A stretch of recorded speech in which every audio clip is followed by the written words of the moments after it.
one of the first people to have read the book. How does it feel after she's won this award?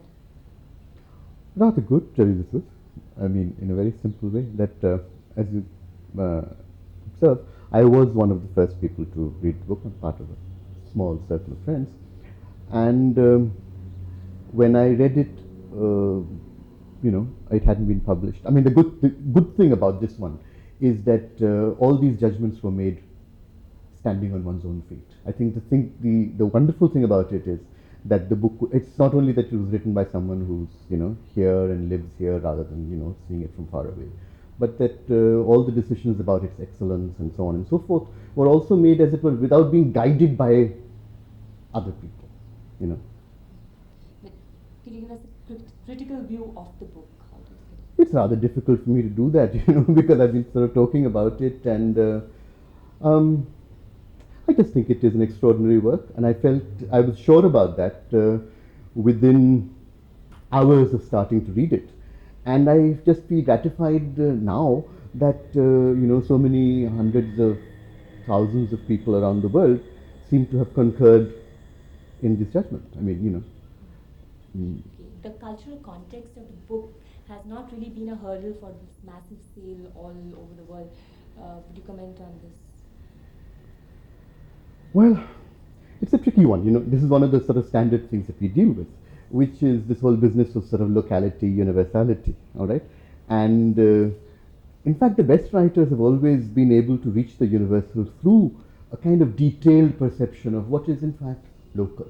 And I think the great strength of this book is also that it's not rooted in some sort of abstract universal place. It is rooted in a very particular cultural community context.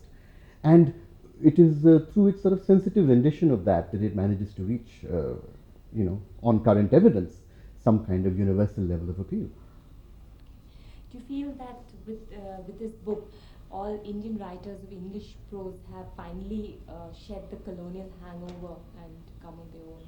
I doubt it very much. The colonial hangover is a very difficult thing to shed,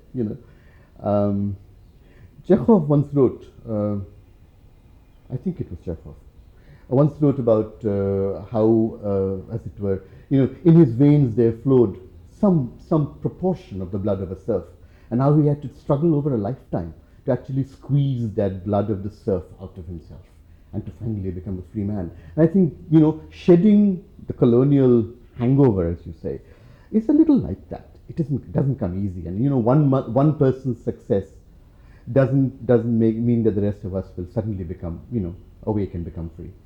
It'll take a long while. But would you like to say something about Indian writers in English? It's rather difficult, simply because there's a lot of writing, and no doubt the recent successes of several people will mean that in fact there'll be a lot more people who will be writing in English. So there's a kind of bandwagon effect that's going on at the moment, with Indian writers of English, and it goes without saying that there are very many people who write extremely well. There are whole classes of people of Indians for whom English is a first language. They use it with total proficiency, total competence, total fluency.